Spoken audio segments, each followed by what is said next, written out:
ಕರ್ನಾಟಕದಲ್ಲಿ ಗುಟ್ಕಾ ಪಾನ್ ಮಸಾಲಾಗೆ 1 ವರ್ಷದ ನಿಷೇಧ.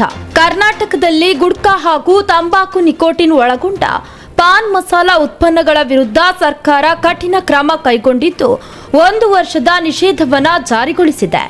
ಈ ನಿಷೇಧದಿಂದ ಶಿವಮೊಗ್ಗ, ಚಿಕ್ಕಮಗಳೂರು ಸೇರಿದಂತೆ ಮಲೆನಾಡು ಭಾಗದಲ್ಲೂ ಗುಟ್ಕಾ ಮತ್ತು ಪಾನ್ ಮಸಾಲಾ ಮಾರಾಟಕ್ಕೆ ಕಡಿವಾಣ ಬೀಳುವ ನಿರೀಕ್ಷೆ ಇದೆ. ಬ್ಯಾನ್ ಆಗಿದೆ. ಇವತ್ತು 2,000 ರೂಪಾಯಿ ಅಡಿಕೆ ರೇಟ್ ಕಡಿಮೆಯಾಗಿದೆ. ಇನ್ನು ಮುಂದೆ ಇದೇ ರೀತಿ ಮಾಡಿದ್ರೆ ನಾವು ರೈತರೆಲ್ಲ ಎಲ್ಲಿ ಹೋಗಬೇಕು? ನಮ್ಮ ಇದೇ ಮೂಲ ಬೆಳೆ. ಇನ್ನು ನಾವು ಬೇರೆ ಏನು ಮಾಡಲಿಕ್ಕೂ ಆಗಲ್ಲ. ಇವಾಗ ಬೇಕಾದ್ರೆ ತಂಬಾಕುನೇ ಅವರು ಬ್ಯಾನ್ ಮಾಡಿ ಸಪ್ರೇಟ್ ಇಟ್ಕೊಂಡ್ಲಿ. ನಮ್ಮ ಅದರಲ್ಲೂ ಮಲೆನಾಡು ಅಡಿಕೆಗೆ ಮಾತ್ರ ಇವರು ಈ ರೀತಿ ದ್ರೋಹ ಮಾಡ್ತಾ ಇರೋದು ನಮಗಂತೂ ಸರಿ ಕಾಣ್ತಾ ಇಲ್ಲ. ಮಲೆನಾಡು ರೈತರಿಗೆ ಅಡಿಕೆನೇ ಮುಖ್ಯ ಬೆಳೆ, ಅದು ಬಿಟ್ಟರೆ ಬೇರೆ ಏನೂ ಇಲ್ಲಿ ಬರಲ್ಲ. ಹಾಗಾಗಿ ಗುಟ್ಕಾ ಬ್ಯಾನಿಂದ ರೈತರಿಗೆ ತುಂಬ ತೊಂದರೆ ಆಗ್ತಿದೆ. ಗುಟ್ಕಾ ಬ್ಯಾನ್ ಮಾಡಿದೆ, ತುಂಬ ಕಷ್ಟ ಆಗುತ್ತೆ ಸರ್ ರೈತರಿಗೆ. ತೀರ್ಥಹಳ್ಳಿ ನಮ್ಮ ಕಟ್ಟಿರೋದೇ ಅದನ್ನು ನಾವು, ಅದು ಬಿಟ್ಟರೆ ನಮಗೆ ಬೇರೆ ಯಾವುದೂ ಗೊತ್ತಿಲ್ಲ ಇನ್ನು ಬೆಳೆಯೋಕ್ಕೆ. ಇಲ್ಲಿ ಬರೋದು ಇಲ್ಲ, ವಿಪರೀತ ಮಳೆ ಎಲ್ಲ ಮಂಗನಕಾಟ ಎಲ್ಲ ಇದು ಅಡಿಕೆ ಬೆಳೆಯೋದೇ ಗೋಳಲ್ಲಿ ಬೆಳೀತಿದ್ವಿ ನಮಗೆ. ಅದ್ರ ಮಧ್ಯೆ ಇನ್ನು ಗುಟ್ಕಾ ಬ್ಯಾನ್ ಅಂತ ಹೇಳಿ ಇದೆಲ್ಲ ಮಾಡಿ ತುಂಬ ಕಷ್ಟ ಆಯಿತು. ಅವ್ರು ತಂಬಾಕು ಬ್ಯಾನ್ ಮಾಡಲಿ.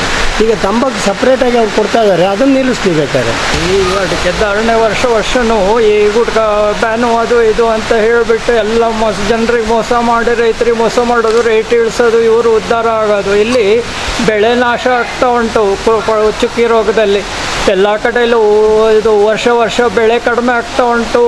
ಧಾರಣೆ ಇದ್ದಕ್ಕಿದ್ದಂಗೆ ಕಡಿಮೆ ಮಾಡೋದು, ಹೀಗೆಲ್ಲ ಮಾಡಿ ರೈತರನ್ನು ಶೋಷಣೆ ಮಾಡ್ತಾ ಇದ್ದಾರೆ. ತಂಬಾಕು ಉತ್ಪನ್ನಗಳ ಸೇವನೆಯಿಂದ ಬಾಯಿ ಆರೋಗ್ಯದ ಸಮಸ್ಯೆಗಳು ಹಾಗೂ ಕ್ಯಾನ್ಸರ್ ಸೇರಿದಂತೆ ಹಲವು ಗಂಭೀರ ಆರೋಗ್ಯ ಸಮಸ್ಯೆಗಳ ಅಪಾಯ ಹೆಚ್ಚಾಗುತ್ತದೆ.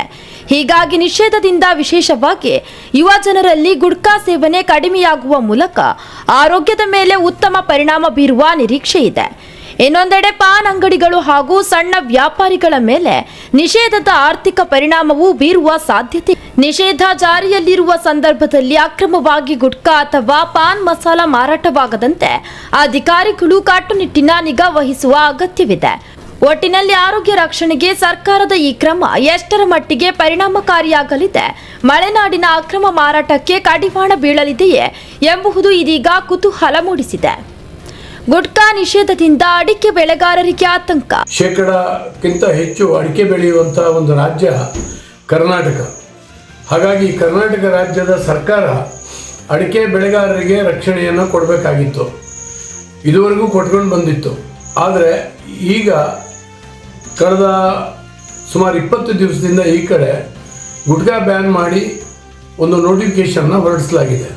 ಇದರಿಂದಾಗಿ ಅಡಿಕೆ ಬೆಳೆಗಾರರಿಗೆ ದೊಡ್ಡ ಹೊಡೆತ ಬೀಳ್ತದೆ, ಮಾರುಕಟ್ಟೆಯ ಮೇಲೆ ದೊಡ್ಡ ದುಷ್ಪರಿಣಾಮ ಆಗ್ತಾ ಇದೆ.